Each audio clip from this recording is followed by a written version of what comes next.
Welcome दोस्तों, स्वागत है आप सभी का आपके अपने परिवार गोल्डन अपॉर्चुनिटी क्लासेस में। आज हम लोग जैन धर्म की क्लासेस क्या करेंगे, स्टार्ट करेंगे। जैन धर्म में भी हम लोगों को क्या पढ़ना है, जैन धर्म के संस्थापक को पढ़ना है। जैन धर्म से संबंधित पहले कुछ महत्वपूर्ण फैक्ट्स को देखेंगे, फिर जैन धर्म के संस्थापक और जैन धर्म का वास्तविक संस्थापक, इनके बारे में हमको डिटेल से पढ़ना है। जैन धर्म का वास्तविक संस्थापक कौन है? महावीर स्वामी है। इनसे आप लोग भली भांति परिचित होंगे। लेकिन महावीर स्वामी को पढ़ने से पहले हम लोगों को क्या जैन धर्म के बारे में कुछ और चीजें जाननी है।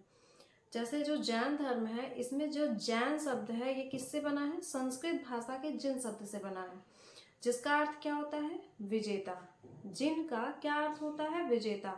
और वो भी विजेता किसे? युद्ध का विजेता नहीं, सांसारिक मोह माया का विजेता। यानी कि जो जैन धर्म का जैन शब्द है वो किससे मिलके बना है? जिन से। और जिन का क्या अर्थ होता है? विजेता।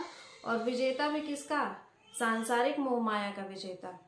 उसके बाद में हमको क्या पढ़ना है कि महावीर स्वामी के पहले जो जैन धर्म के अनुयायी थे या जैन धर्म को मानने वाले थे, उनको क्या कहा जाता था? तीर्थंकर कहा जाता था।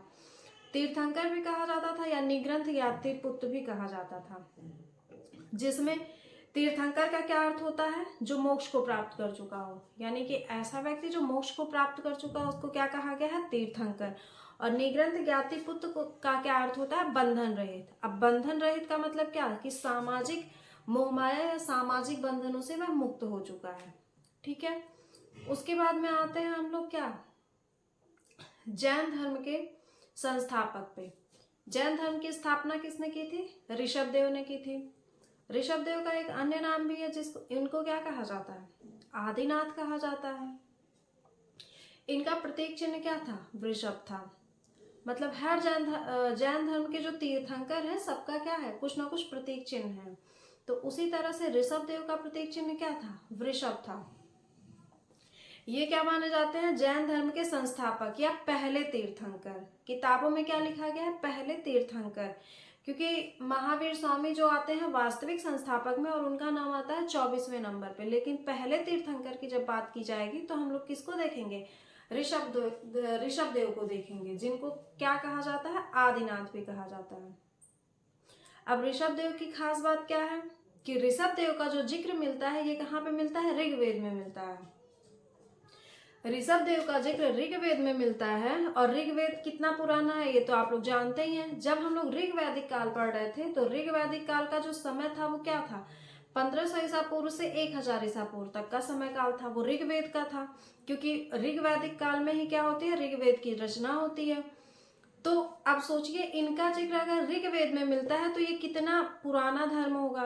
तो इन सब बातों से पता चलता है कि जो हमारा जैन धर्म है वो बौद्ध धर्म से भी प्राचीन धर्म है। क्यों? क्योंकि जो ऋषभ देव हैं, जिनको क्या माना जाता है? जैन धर्म का संस्थापक माना जाता है या पहला तीर्थंकर माना जाता है, उनका जिक्र कहाँ पे मिलता है? ऋग्वेद में मिलता है। इसीलिए जो जैन धर्म है इसको क्या सबसे प्राचीन धर्म भी माना जाता है। सबसे प्राचीन मतलब ये बौद्ध धर्म से भी पुराना धर्म है। उसके बाद में क्या, जो ऋषभ देव है इनकी मूर्ति थी, जिनको जो गुजरात के राजा थे भीम प्रथम, गुजरात के एक राजा थे भीम प्रथम, जिनके समय पे महमूद गजनवी का आक्रमण होता है 1025 ईस्वी में। जो सोमनाथ मंदिर को महमूद गजनवी ने लूटा था वो भीम प्रथम के ही शासनकाल में हुआ था। तो गुजरात के एक राजा थे भीम प्रथम, जिनका एक सेनापति था विमल। उसने क्या किया था? ऋषभ देव की मूर्ति को ला करके राजस्थान के माउंट आबू पहाड़ी पे जो दिलवाड़ा का मंदिर था उसमें स्थापित किया। किसकी मूर्ति को? ऋषभ देव की मूर्ति को। और कौन लेके आया था? भीम प्रथम का सेनापति था विमल। उसने क्या किया था कि ऋषभ देव की मूर्ति को लाया राजस्थान की माउंट आबू पहाड़ी पर, और वहां पे जो मंदिर था दिलवाड़ा का मंदिर, उसमें क्या किया? इनकी मूर्ति को स्थापित किया। जिसके बाद इस मंदिर का नाम क्या हो जाता है? दिलवाड़ा का जैन मंदिर हो जाता है। और क्या कहा गया इसको? दिलवाड़ा का जैन मंदिर के साथ साथ इसके कुछ अन्य नाम भी हो जाते हैं। जैसे इसको विमल शाही मंदिर भी कहा गया। विमल शाही मंदिर क्यों कहा गया? क्योंकि विमल ने स्थापना की थी। और एक नाम से जाना जाता है आदिल शाही मंदिर। अब आदिल शाही मंदिर क्यों कहा गया? क्योंकि ऋषभ देव की मूर्ति की ही स्थापना होती है और ऋषभ देव का जो दूसरा नाम था वो क्या था, आदिनाथ था। तो उनके दूसरे नाम आदिनाथ के नाम पर ही क्या इस मंदिर को क्या कहा गया, आदिल शाही मंदिर भी कहा गया। ठीक है, तो इतनी चीजों को हम पहले नोट करते हैं, उसके बाद फिर आगे के फैक्ट को बताते हैं। हमको पढ़ना क्या है, जैन धर्म।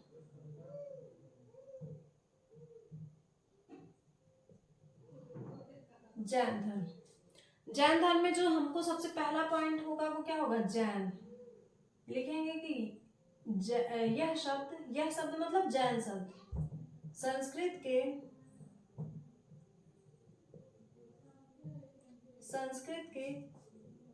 जिन शब्द से बना है,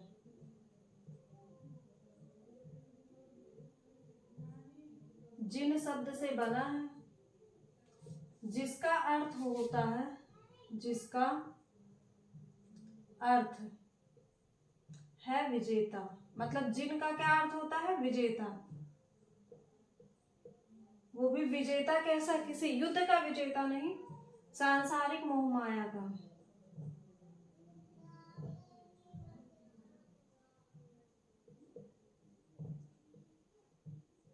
सांसारिक मोह माया का विजेता जो होता है उसे क्या कहा गया है, जिन कहा गया। ठीक है, उसके बाद में हम लोग नेक्स्ट पॉइंट क्या लिखेंगे, महावीर स्वामी के जन्म के पहले, यहां से पॉइंट बनाते हैं, महावीर स्वामी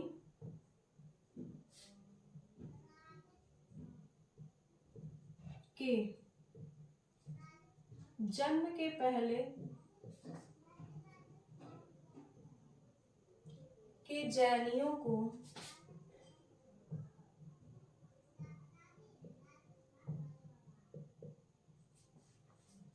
तीर्थंकर,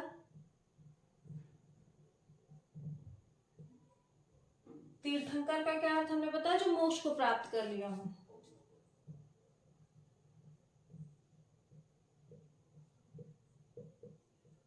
जिसने मोक्ष प्राप्त कर लिया हो।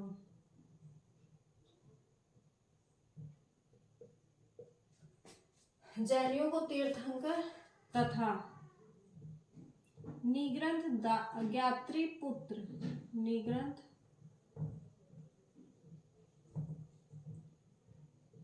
ज्ञात्री पुत्र। निग्रंथ ज्ञात्री पुत्र का क्या अर्थ होता है, बंधन रहित। अब वो बंधन रहित भी कैसा बंधन रहित, सांसारिक मोह माया से। निग्रंथ ज्ञात्री पुत्र भी कहा जाता था, कहा जाता है। ठीक, या कहते थे। उसके बाद हमको क्या देखना है, जैन धर्म का संस्थापक। स्थापना किसने की थी, ऋषभ देव ने की थी। ठीक है, तो अब देखते हैं जैन धर्म के जो संस्थापक थे। संस्थापक कौन थे, ऋषभ देव। ऋषभ देव का एक अन्य नाम है, इनको आदिनाथ भी कहा जाता है।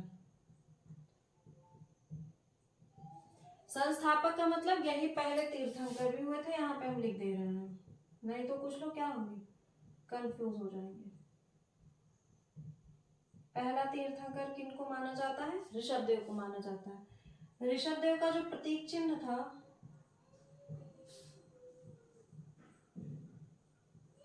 वो क्या था, वृषभ, वृषभ। ठीक है, उसके बाद में हमने क्या पॉइंट बताया है, एक जैन स्थापत्य के बारे में। जैन स्थापत्य में भी क्या, जो तिलवाड़ा का जैन मंदिर की स्थापना होती है, तो उस पॉइंट को यहाँ पे नोट करेंगे। क्या, गुजरात के राजा भीम प्रथम, यहाँ पे लिख लेते हैं पहले कि ऋषभ देव का जिक्र,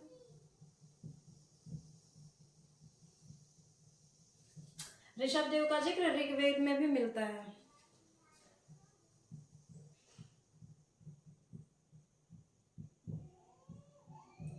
ऋग्वेद में भी मिलता है। अतः यह बहुत प्राचीनतम ग्रंथ है, धर्म।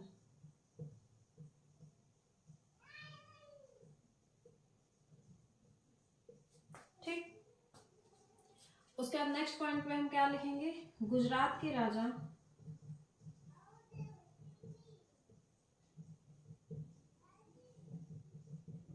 भीम प्रथम के सेनापति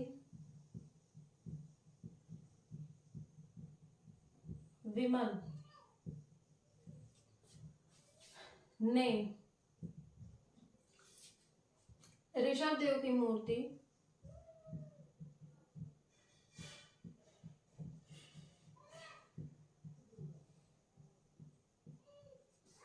को राजस्थान के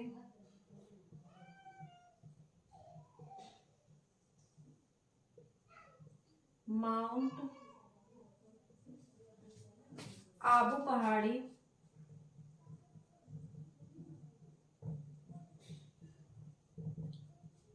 के दिलवाड़ा जैन मंदिर में दिलवाड़ा मंदिर में स्थापित किया।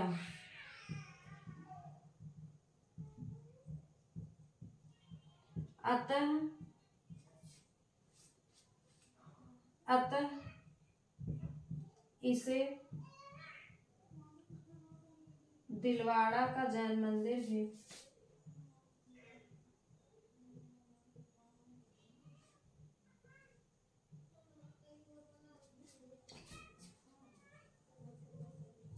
कहा जाता है। दिलवाड़ा के जैन मंदिर का जो अन्य नाम है वो हम क्या कहें, दिलवाड़ा के जैन मंदिर का जो अन्य नाम है इसे विमल शाही मंदिर भी कहा गया है।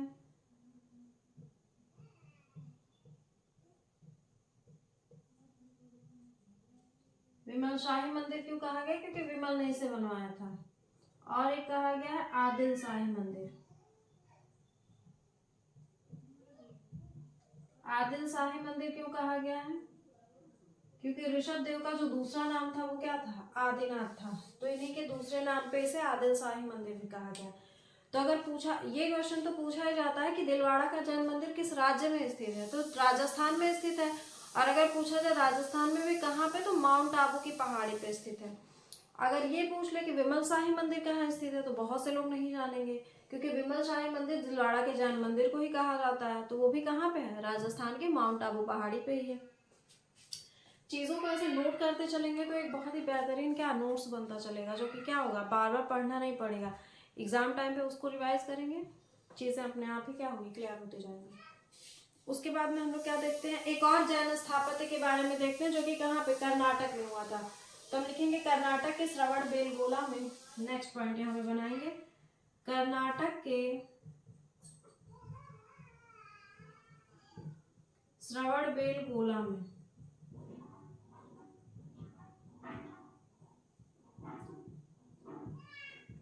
कर्नाटक के श्रवणबेलगोला में क्या हुआ था, एक मूर्ति बनाया गया था, जिसको किसने बनवाया था, चामुंडराय ने। श्रवणबेलगोला में चामुंडराय ने।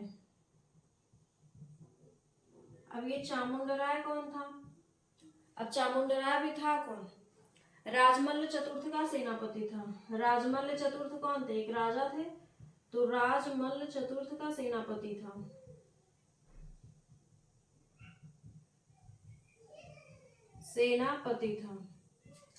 इसने चामुंडराय में क्या किया था, एक मंदिर की स्थापना की थी, जिस मंदिर को क्या कहा जाता है, बाहुबली। ठीक है, इसने 72 फीट की बाहुबली की मूर्ति बनवाई थी। चामुंडराय ने 72 फीट की बाहुबली की मूर्ति बनवाई थी। बाहुबली की मूर्ति बनवाई।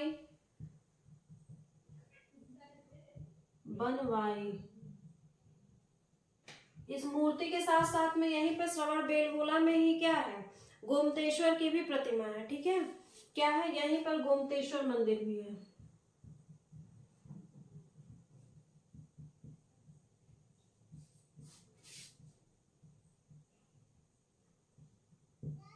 यहीं पर गोमतेश्वर मंदिर भी है, कहाँ पे, श्रवणबेलगोला में। अब ये बाहुबली थे कौन, भाई बाहुबली की मूर्ति बनी तो बाहुबली थे कौन, तो बाहुबली कौन थे, ऋषभ देव के पुत्र थे। ठीक है, तो इसको भी यहाँ पे लिख लेंगे कि बाहुबली थे कौन, ऋषभ देव के पुत्र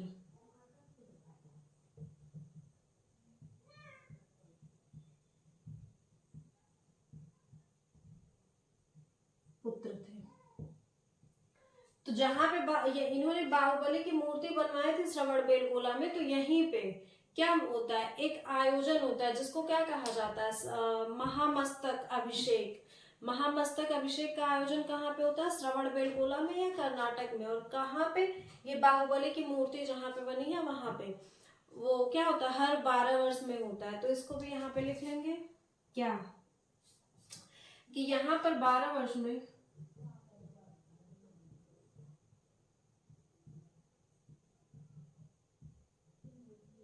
महामस्तक अभिषेक, ये एक तरह का क्या है, मेला समझ सकते हैं। महामस्तक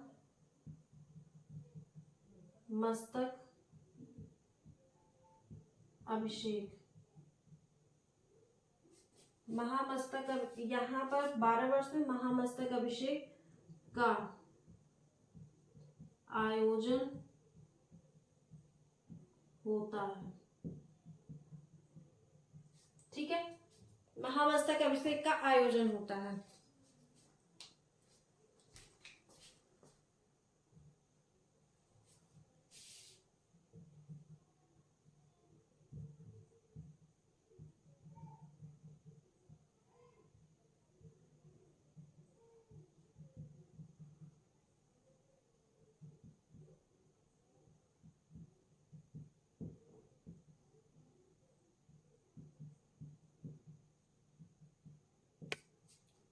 नोट करिए इतना।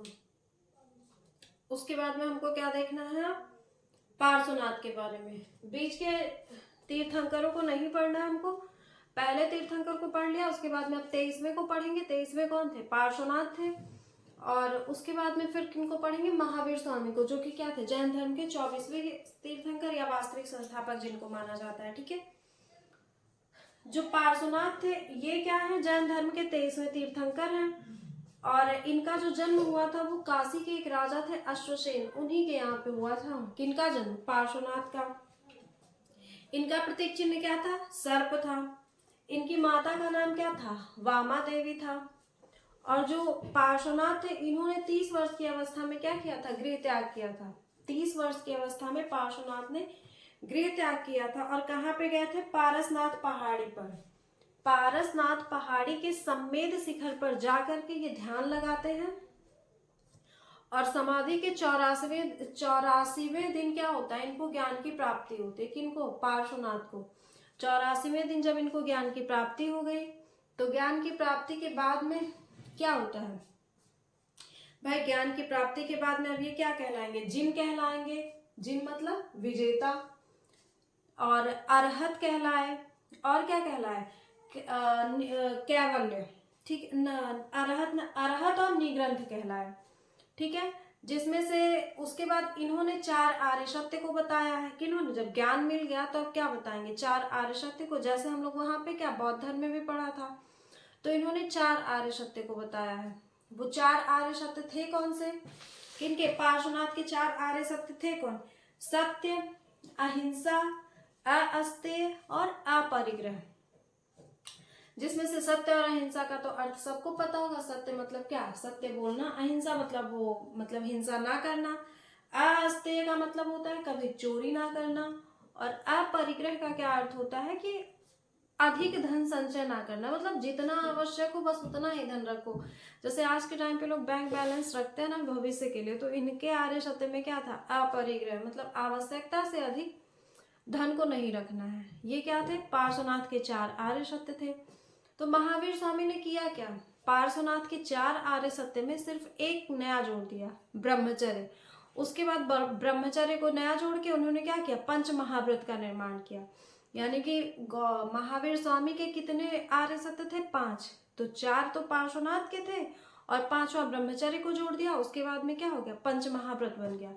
तो ये क्वेश्चन पूछा जाता है कि पंच महाव्रत का संबंध किस धर्म से है, तो जैन धर्म से है। उसके बाद में महावीर स्वामी ने पार्श्वनाथ के जो 4 आर्य सत्य में किसको जोड़ करके पंच महाव्रत बनाया था, तो ब्रह्मचर्य को जोड़ा था। ठीक है, तो फिर हम पार्श्वनाथ के बारे में पढ़ लेते हैं।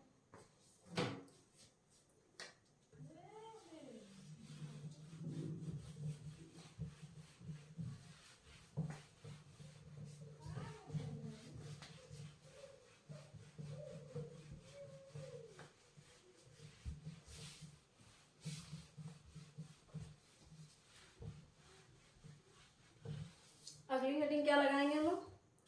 पार्श्वनाथ।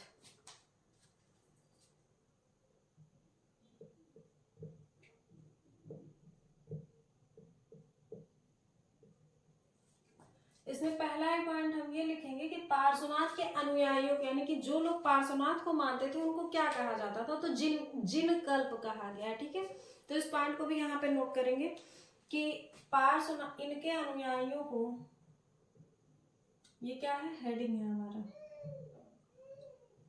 इनके अनुयायियों को जिन कल्प कहा गया।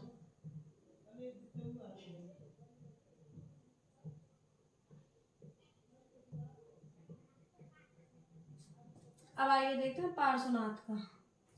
इनकी खास बात कि ये 23वें तीर्थंकर थे। पार्श्वनाथ थे कौन? 23वें तीर्थंकर थे। इनका जो प्रतीक चिन्ह था वो क्या था? सर्प था।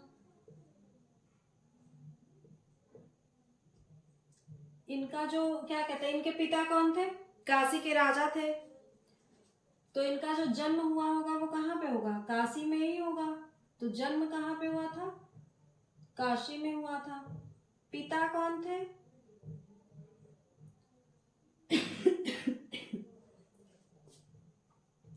पिता कौन थे? अश्वसेन थे।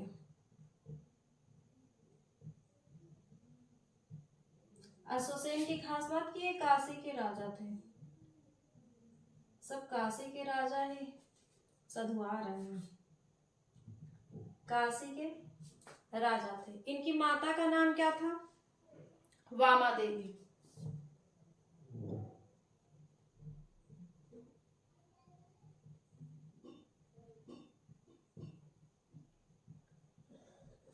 उसके बाद में इनके बारे में हमको जो अगला पॉइंट लिखना है वो क्या कि 30 वर्ष की आयु में क्या किया था? इन्होंने गृह त्याग किया था। ठीक है, 30 वर्ष की अवस्था में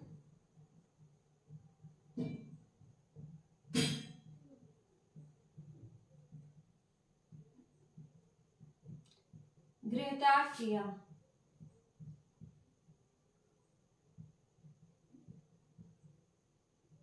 ठीक, गृह त्याग करने के बाद में ये जाते कहाँ पे हैं? पारसनाथ पहाड़ी पर। ठीक है, तो लिखेंगे पारसनाथ पहाड़ी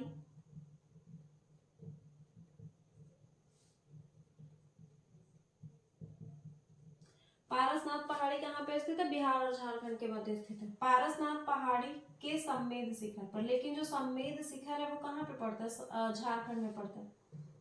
पारसनाथ पहाड़ी के सम्मेद शिखर पर, सम्मेद शिखर पर जाकर इन्होंने 84 दिन तक तपस्या की। जाकर 84 दिन तक तपस्या किया और ज्ञान की प्राप्ति हुई।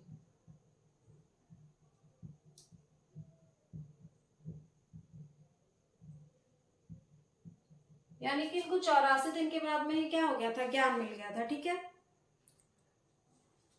फिर नेक्स्ट पॉइंट लिखेंगे ज्ञान प्राप्ति के बाद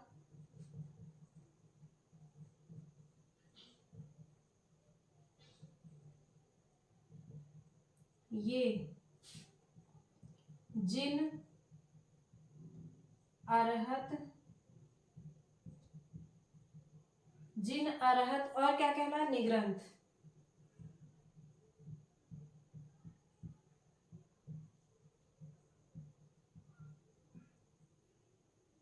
कहलाए। ठीक है, जिन का अर्थ तो सबको पता है। इसमें अरहत का क्या अर्थ होता है? कभी ना झूठ बोलना। जिन का अर्थ विजेता। तो अरहत का क्या अर्थ होता है? कभी झूठ ना बोलना।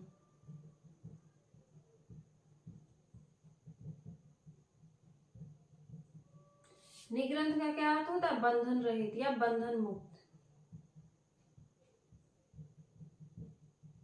ठीक, उसके बाद जब इनको ज्ञान मिल गया है, जिन अरहत और निग्रंथ कहलाए, तो क्या इन्होंने अपने 4 आर्य सत्यों को बताया। तो क्या लिखेंगे? इनके 4 आर्य सत्य थे। इनके चार आर्य सत्य थे। इनके चार आर्य सत्य थे। अब वो चार आर्य सत्य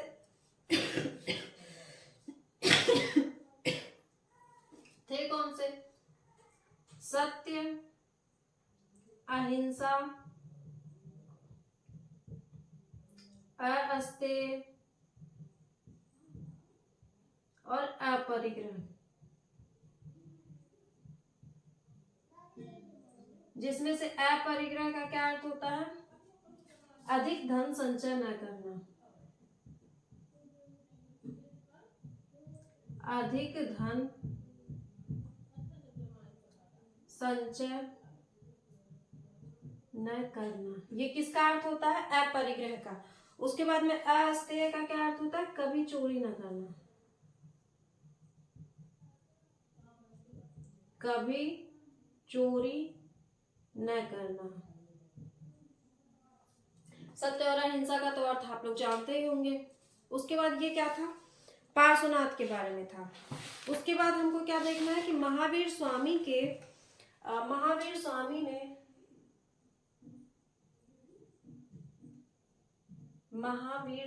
ने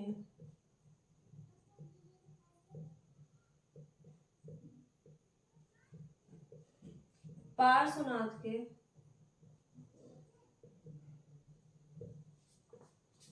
चार आर्य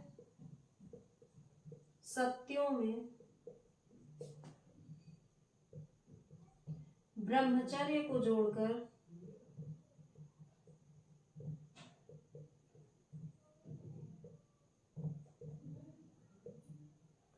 पंच महाव्रत बनाया।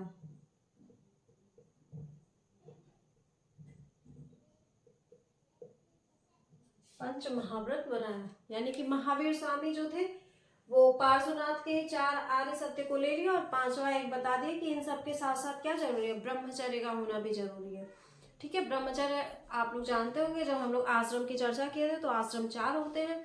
ब्रह्मचर्य उसमें से एक आता है ब्रह्मचर्य आश्रम। ठीक है, ब्रह्मचर्य, गृहस्थ, वानप्रस्थ और संन्यास आश्रम की चर्चा हम लोग कर चुके हैं ना। ब्रह्मचर्य का मतलब क्या होता है?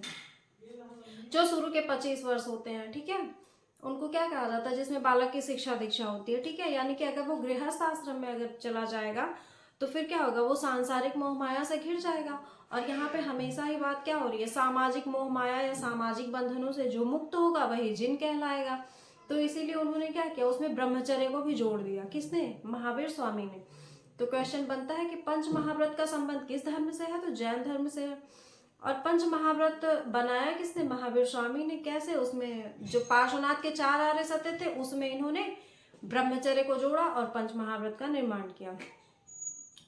तो आज की क्लास को हम ज्यादा लंबा नहीं करेंगे, कल की क्लास में हम महावीर स्वामी को पढ़ेंगे। ठीक है, तो तब तक के लिए आप लोग हंसते रहिए, मुस्कुराते रहिए और अपना ख्याल रखिए और पढ़ाई लिखाई करते रहिए।